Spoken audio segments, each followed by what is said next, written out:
Hello friends, welcome to my YouTube channel Jagdeep Barthwal biology tutorial. And आज इस video में हम पढ़ने वाले हैं obtaining the foreign gene product. हालांकि काफ़ी सारी चीज़ें हम पहले ही पढ़ चुके हैं, तो ये टॉपिक समझने में हमें काफ़ी आसानी होने वाली है। अब ये मान लीजिए हमारे पास जीन ऑफ इंटरेस्ट है, ओके, या जैसे हमारी एनसीईआरटी में दिया है कि हमारे पास एक पीस ऑफ एलियन डीएनए है। सो मैं चाह रहा हूं कि यार ये जो पीस ऑफ एलियन डीएनए है या मेरा जीन ऑफ इंटरेस्ट है, ये किसी ऑर्गेनिज्म के अंदर जाए और मेरे लिए यूजफुल प्रोडक्ट्स बना के दे, या कॉमनली हम यहाँ पे प्रोटीन वर्ड यूज करेंगे, मेरे लिए प्रोटीन बना के दे। तो मुझे क्या करना पड़ता है? सबसे पहले मुझे इस पीस ऑफ एलियन डीएनए को एक वेक्टर के साथ जोड़ना पड़ता है। ठीक है, पहला स्टेप। अब ये वेक्टर क्या है? ये हमारा एक्स्ट्रा क्रोमोसोमल सर्कुलर डीएनए है, जिसको हम प्लास्मिड कहते हैं। ओके, तो ये वेक्टर मेरा प्लास्मिड है। मैंने प्लास्मिड के साथ इसको पहला प्लास्मिड को काटने के लिए मैंने रेस्ट्रिक्शन एंडोन्यूक्लियस एंजाइम का यूज किया। उसके बाद जोड़ने के लिए मैंने आपका डीएनए लाइगेज का यूज किया, और जब ये जुड़ गया तो ये लाइगेटेड डीएनए कहलाया या रिकॉम्बिनेंट डीएनए कहलाया। ओके, तो मैंने अपने इस पीस ऑफ एलियन डीएनए को जोड़ दिया है वेक्टर के साथ।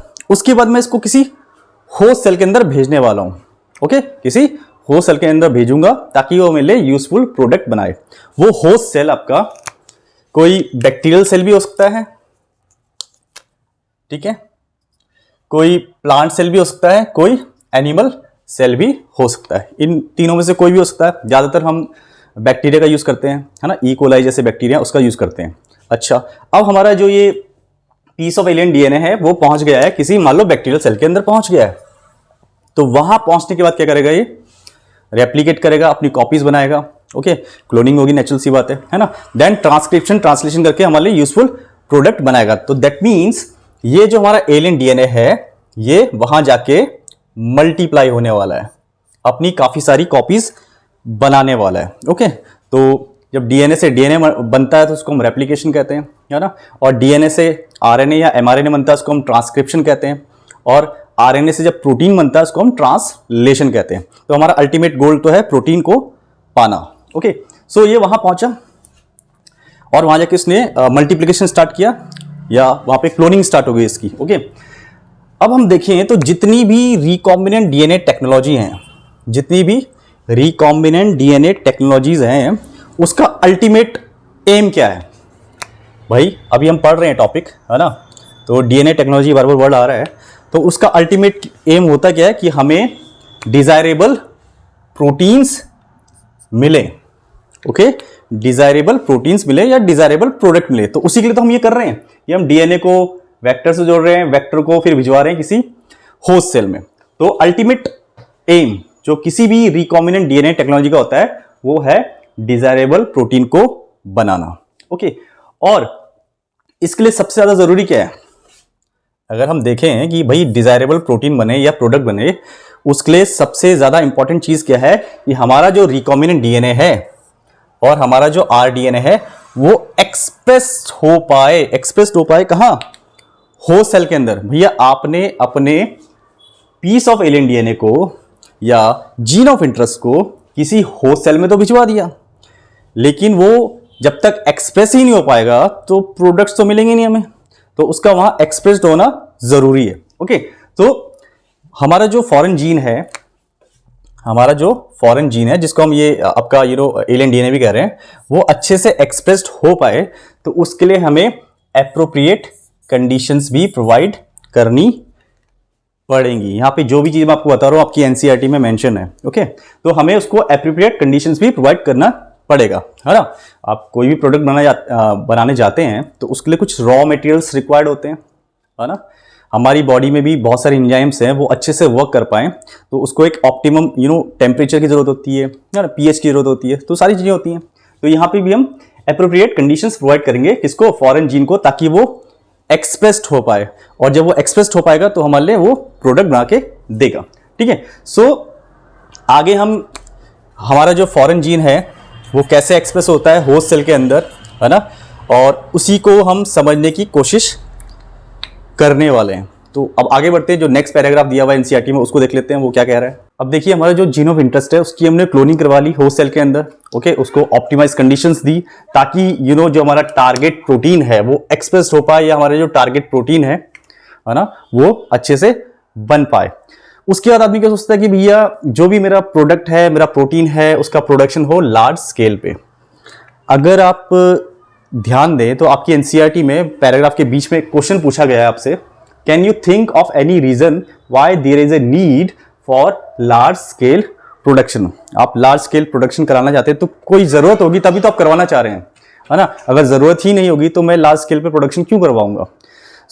इसका अगर एक सिंपल सा आंसर देखें, मान लीजिए कि आपकी फैमिली में 4 मेंबर्स हैं, ओके, और आपको दही जमानी है, बनानी है, ओके, तो एक छोटे से बाउल में बन जाएगी।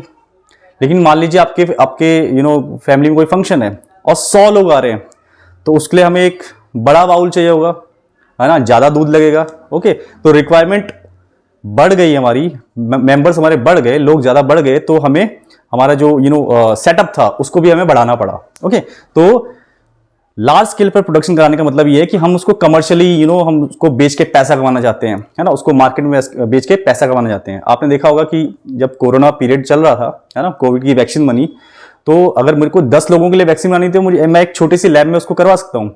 लेकिन अगर मुझे लाखों लोगों के लिए, लाखों पेशेंट के लिए बनवानी है वो वैक्सीन, तो मुझे सेटअप भी बड़ा चाहिए, ओके। फिर हमारी एनसीईआरटी में दिया है कि हमारा जो प्रोटीन एनकोडिंग जीन है, प्रोटीन एनकोडिंग जीन यानी कि वो जीन जो होस्ट सेल के अंदर जाता है और हमारे लिए प्रोडक्ट बनाता है या प्रोटीन बनाता है, ठीक है, उसको हमने एक्सप्रेस करवाया कहां, हेटेरोलोगस होस्ट के अंदर।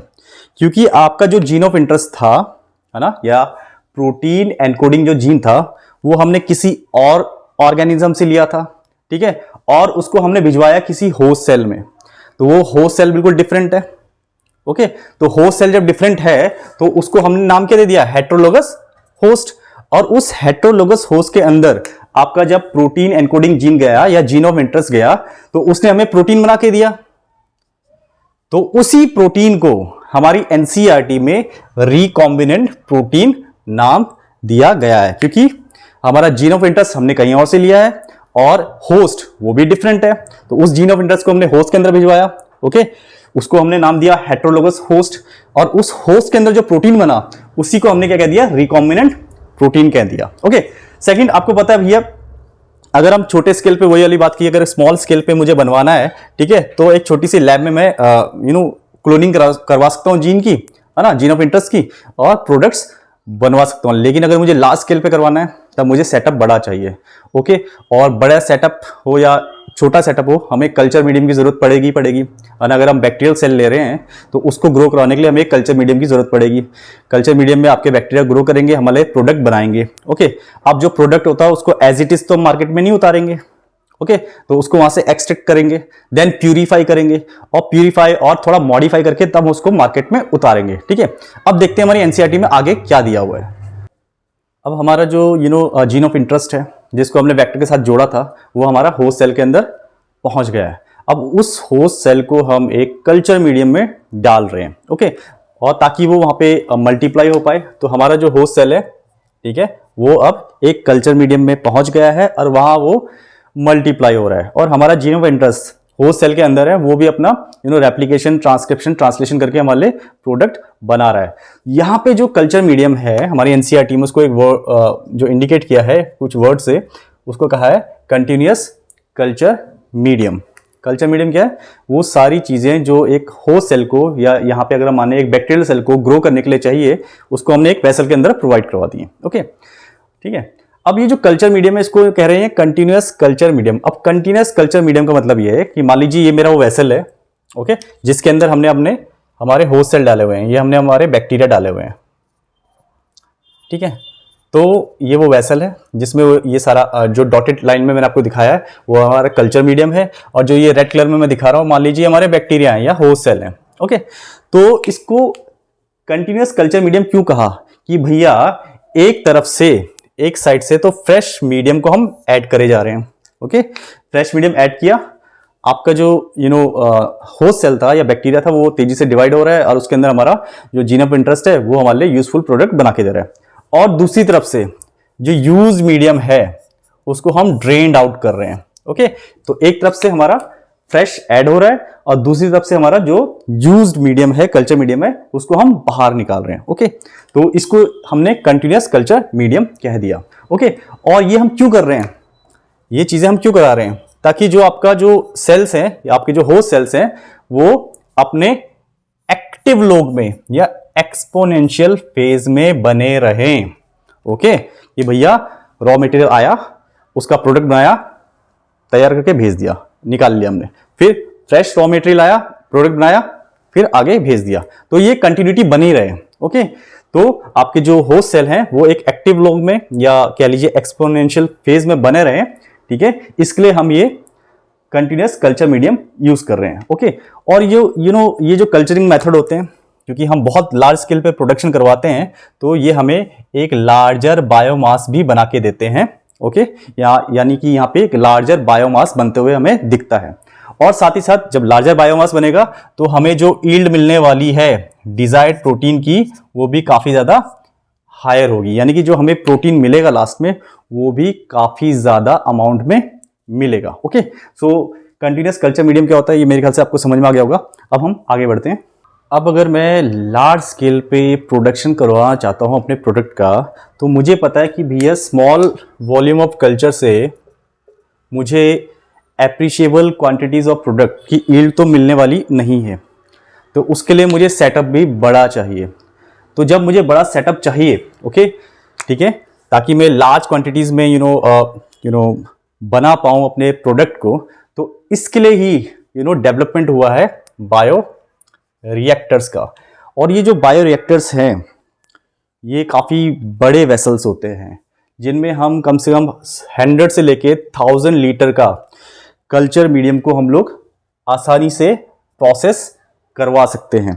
ओके, कितना, 100 से 1000 हमारी एनसीईआरटी में मेंशन है, तो आपको इसको ध्यान में रखना है कि ये बड़े बड़े वेसल्स हैं आपके जो बायो रिएक्टर्स हैं, है ना, ये लार्ज क्वांटिटी में हमें प्रोडक्ट बना के देते हैं। और ये जो वेसल्स हैं ये 100 से लेके 1000 लीटर के होते हैं। तो 100 से लेके जब 1000 लीटर का कल्चर मीडियम डालेंगे, है ना, तो हमें काफ़ी ज़्यादा क्वांटिटी में क्या मिलने वाला है, प्रोडक्ट मिलने वाला है। ओके, तो ये जो बायो रिएक्टर्स होते हैं, ठीक है, हमने कहा ये बड़े बड़े वेसल्स हैं जिसमें हम क्या डालते हैं, अपना रॉ मटेरियल डाला, और ये रॉ मटेरियल को बायोलॉजिकली, क्या वर्ड यूज किया एनसीईआरटी में, ये रॉ मटेरियल को बायोलॉजिकली कन्वर्ट करते हैं किसमें, स्पेसिफिक प्रोडक्ट्स में या एंजाइम्स में। ओके, बायोलॉजिकली क्यों कहा, क्योंकि हम लिविंग सेल का ही यूज करके कुछ प्रोडक्ट बनवाने वाले हैं, या लिविंग सेल की हेल्प से ही हम कुछ यूजफुल प्रोडक्ट्स बनवाने वाले हैं। ओके, सो अब ये जो लिविंग सेल्स हैं जिनको लेके हम बायोलॉजिकली अपने प्रोडक्ट बनवा रहे हैं, वो माइक्रोबियल प्लांट, एनिमल्स या ह्यूमन सेल भी हो सकता है। ये आपकी एनसीईआरटी में मेंशन है कि हमने बायोलॉजिकली अपने स्पेसिफिक प्रोडक्ट तो बनवाए या एंजाइम बनवाया, लेकिन किसकी हेल्प से, माइक्रोबियल प्लांट, एनिमल या ह्यूमन सेल की हेल्प से। और आगे हमारे जो ये बायो रिएक्टर्स हैं, ठीक है, ये प्रोवाइड करते हैं हमें ऑप्टिमम ग्रोथ कंडीशंस। क्या प्रोवाइड कर रहे हैं, ऑप्टिमम ग्रोथ कंडीशंस। मान लीजिए कोई बैक्टीरिया है, वो हमें यूजफुल प्रोडक्ट बना के दे रहा है, तो बैक्टीरिया को हमने कल्चर मीडियम में डाला है, और वो कल्चर मीडियम का है बायो रिएक्टर के अंदर। तो ये जो बायो रिएक्टर हैं ये ऑप्टिमम ग्रोथ कंडीशंस प्रोवाइड कर रहे हैं उस होस्ट सेल को। और उस ऑप्टिमम ग्रोथ कंडीशन में क्या क्या चीजें आ रही हैं, ऑप्टिमम टेम्परेचर आ सकता है, देन हमारा ऑप्टिमम पीएच आ सकता है, देन हमारा सबस्ट्रेट, है ना, जो सबस्ट्रेट ही हमको आगे जाके किसमें मिलेगा, प्रोडक्ट में कन्वर्ट होता हुआ दिखेगा, then salts, then vitamins and oxygen. तो आपके जो बायो रिएक्टर्स हैं ये हमें ऑप्टिमम ग्रोथ कंडीशंस प्रोवाइड भी करते हैं, उसमें temperature, pH, substrate, salt, vitamin और O2 आता है। ये हमारी एनसीईआरटी में मेंशन है। ओके, और इस पे बेस्ड क्वेश्चन भी पूछे जाते हैं बोर्ड एग्जाम में। देखिए, इतना तो हमें समझ में आ गया कि जो बायो रिएक्टर्स हैं वो काफी बड़े वेसल्स हैं जिसमें 100 से लेके 1000 लीटर्स ऑफ कल्चर मीडियम को हम प्रोसेस कर सकते हैं। ओके, लेकिन जब बात करें कॉमनली यूज्ड बायो रिएक्टर्स की, कॉमनली यूज्ड बायो रिएक्टर्स की, तो वो है आपका स्टीयरिंग टाइप, यानी कि सबसे ज्यादा यूज्ड होने वाला बायो रिएक्टर है वो है स्टीयरिंग टाइप बायो रिएक्टर्स। तो ये जो स्टीयरिंग टाइप बायोरिएक्टर हैं या कह लीजिए स्टीयर टैंक बायोरिएक्टर्स हैं, ये सिलिंड्रिकल होते हैं और इनका जो बेस होता है वो कर्व्ड होता है, कर्व्ड बेस वाले होते हैं। जैसे कि यहाँ पे आप मान लीजिए ये बायोरिएक्टर है तो इसका जो ये बेस है ये कर्व्ड है, यहाँ से साइड से ऐसा कर्व इसमें हमको देखने को मिलता है। और इस कर्व का फायदा क्या है, ये फैसिलिटेट करते हैं mixing of the reactor contents, यानी कि जो भी हमने कल्चर मीडियम डाला है वो इवनली मिक्स हो पाए। ओके, तो ये यहां से कि इस कर्व्ड बेस का फायदा क्या है या curved base stir type bioreactor का फायदा क्या है, ये क्वेश्चन बोर्ड एग्जाम में पूछा गया है। तो ये इंपॉर्टेंट है ना, क्योंकि ये फैसिलिटेट कर रहा है क्या, mixing of the reactor contents. और इसमें स्टीयरर लगा होता है, तो स्टीयरर क्या करता है, इवन मिक्सिंग तो कर रहा है और जो ऑक्सीजन की डिमांड है बायोरिएक्टर में, ठीक है, ऑक्सीजन की डिमांड है, नेचुरल सी बात है, उसमें मान लो हमने बैक्टीरिया डाला हुआ है तो उस बैक्टीरिया को अपना वर्क करने के लिए, है ना, अपनी जो वो प्रोडक्ट हमें बना के दे रहा है उसके लिए बहुत सारी चीजों की रिक्वायरमेंट है, उसमें ऑक्सीजन भी है, तो ऑक्सीजन उसको प्रॉपर मिलता रहे उसमें भी ये स्टीयरर हमें हेल्प करता है। अच्छा, अब जब हम बायोरिएक्टर की बात करते हैं तो उसके कुछ कंपोनेंट्स भी होंगे। बोर्ड एग्जाम में काफी बार बायोरिएक्टर के कंपोनेंट्स भी पूछे जाते हैं, तो वो कौन कौन से कंपोनेंट्स हैं उसको देख लेते हैं। इसमें एक एजिटेटर सिस्टम लगा होता है, पहली चीज। Second, oxygen delivery system. Third one is foam control system, है ना। अब आपका जब स्टीयरर है, जब जो भी हमने इसमें चीजें डाली हुई, कल्चर डाला हुआ है ना, वो इवनली मिक्स हो रहा है ना, तो जब वो मिक्स होता रहता है ना, एक पर्टिकुलर स्पीड पे, तो ऊपर क्या होता है, फोम बनना स्टार्ट हो जाता है। तो उस फोम को हटाना ताकि जो ऑक्सीजन है प्रॉपर पहुंच जाए पूरे जो आपके होस्ट सेल है उस तक, उसके लिए हमारे पास फोम कंट्रोल सिस्टम है। देन टेम्परेचर कंट्रोल सिस्टम, अगला हमारे पास पीएच कंट्रोल सिस्टम है। देन सैंपलिंग पोर्ट्स हैं, क्या है, सैंपलिंग पोर्ट्स हैं, ताकि हम स्मॉल वॉल्यूम ऑफ आपका जो कल्चर मीडियम है उसको बीच में, है ना, पीरियडिकली बीच बीच में बाहर निकालते रहें। तो ये क्वेश्चन बोर्ड एग्जाम में पूछा गया है कि आपका जो बायोरिएक्टर्स हैं, स्टीयरिंग टाइप बायोरिएक्टर हैं, उसके कंपोनेंट्स क्या क्या हैं। तो हमने कह दिया agitator system, oxygen delivery system, then foam control system, temperature control system, pH control system and sampling ports. अब एक डायग्राम देख लेते हैं। हमारी एनसीईआरटी में दो डायग्राम दिए हुए हैं, अगर आपने ध्यान से देखा होगा तो हमारी एनसीईआरटी में ये दो डायग्राम दिए हुए हैं, है ना। इसमें जो पहला वाला डायग्राम है ये बहुत इंपॉर्टेंट है, क्योंकि इस फर्स्ट डायग्राम से काफी बार डायग्राम बेस्ड क्वेश्चन या आपको डायग्राम बनाने के लिए भी आ सकता है। तो इस पहले वाले डायग्राम को थोड़ा सा देख लेते हैं, काफी इंपॉर्टेंट है। हालांकि इंपॉर्टेंट ये भी है, लेकिन ये काफी बार पूछा गया है, तो इसको देख लेते हैं जरा। ये हमारा सिंपल स्टीयर्ड टैंक बायोरिएक्टर है ना। इसके जरा कंपोनेंट्स देख लेते हैं, कंपोनेंट्स क्या क्या है। इसमें एक मोटर लगी हुई है, आप देख रहे होंगे, है ना। मोटर क्यों लगा रखी है, क्योंकि हम चाहते हैं कि जो उसमें हमने कल्चर मीडियम डाला हुआ है वो इक्वली डिस्ट्रीब्यूट होता रहे, जो भी हमने वहाँ पे होस्ट सेल डाला हुआ है उसको, है ना, मान लीजिए बैक्टीरिया। देन फोम ब्रेकर है, आपको हमने कहा जब प्रॉपरली हम मिक्स करेंगे, स्टीयरिंग जब होगी तो ऊपर क्या होता है, आपका फोम जमा होना स्टार्ट हो जाता है, तो वो फोम हटाना जरूरी है ताकि ऑक्सीजन प्रॉपरली डिस्ट्रीब्यूट हो पाए नीचे तक या पूरे आपके बायोरिएक्टर में, ठीक है। तो फोम को हटाने के लिए फोम ब्रेकर है हमारे पास। देन आगे हमारे पास फ्लैट ब्लेडेड इंपेलर। तो फ्लैट ब्लेडेड इंपेलर क्या करते हैं, आपका इवनली मिक्सिंग करेंगे, जो भी कंटेंट है आपका कल्चर मीडियम को उसको इवनली मिक्स करने में हेल्प करेगा। देन कल्चर ब्रॉथ क्या है, आप जानते हैं कल्चर ब्रॉथ यहाँ पे जो भी कल्चर मीडियम है उसके लिए इन्होंने यूज किया है। देन एक हमारे पास पोर्ट है स्टेराइल एयर के लिए, आप देखेंगे यहाँ पे भी हमें दिया हुआ है steam for sterilisation. Steam for sterilisation का मतलब ये है कि आपने मान लीजिए इसमें बैक्टीरिया डाला, मान लो ए नाम का बैक्टीरिया है, तो हम क्या चाहेंगे कि हमारा ए नाम का बैक्टीरिया ही, मान लीजिए ई कोलाई है, हम चाहेंगे कि सिर्फ ई कोलाई वहां पे ग्रो करे, कोई बी सी डी ई नाम का बैक्टीरिया वहां पे ग्रो ना करे। तो उसके लिए हम स्टेरलाइजेशन कराते हैं, है ना, ताकि जो बैक्टीरिया हमारे काम का है या जो होस्ट सेल हमारे काम का है सिर्फ वो ही ग्रो करे, कोई भी अनवांटेड सेल या अनवांटेड बैक्टीरिया ग्रो ना करे। तो उसके लिए हमें steam for sterilisation. Then pH control system है हमारे पास इसमें दिया हुआ है ना, क्योंकि आपने जब कंपोनेंट्स ऑफ बायोरिएक्टर पढ़े थे तो वहां पे आपने पीएच कंट्रोल सिस्टम की भी बात की थी। तो ये हमारा commonly used simple steered tank bioreactor है। तो इस डायग्राम को भी अच्छे से आप देखिएगा। ये दूसरा एक हमारे को दे रखा है, सेकंड वाला डायग्राम दिया हुआ है, sparged stirred tank bioreactor through which sterile air bubble are sparged, यानी कि इसमें स्टेराइल एयर बबल हम ऐसे छिड़कते हैं, स्पार्क करते हैं, जिसके कारण लिखा हुआ है यहाँ पे आप देखेंगे increase surface area for oxygen transfer. आपका ऑक्सीजन ट्रांसफर का सरफेस एरिया बढ़ जाता है ना। प्रॉपरली ऑक्सीजन पहुंचेगी तो आपके जो सेल्स हैं, मान लो बैक्टीरियल सेल्स हैं, कोई एरोबिक बैक्टीरिया है तो वो अच्छे से ग्रो करेगा, अच्छे से ग्रो करेगा तो वो हमें अच्छे से प्रोडक्ट भी बना के देगा, है ना। तो लिखा भी है यहाँ पे bubbles dramatically increase the oxygen transfer area. जो बबल्स हम स्पार्क कर रहे हैं, कौन से, स्टेराइल एयर बबल्स, वो सरफेस एरिया को भी इंक्रीज कर रहे हैं ताकि ऑक्सीजन प्रॉपरली हर एक सेल तक या पूरे कल्चर मीडियम में पहुंच पाए। तो इस डायग्राम को भी आप देखिएगा, लेकिन मैं कहूंगा इस वाले डायग्राम को अच्छे से आप देखिएगा, इसको अच्छे से याद कीजिएगा, ये बोर्ड एग्जाम में काफी बार पूछा गया है। तो आशा करता हूं आपको ये टॉपिक अच्छे से समझ में आया होगा।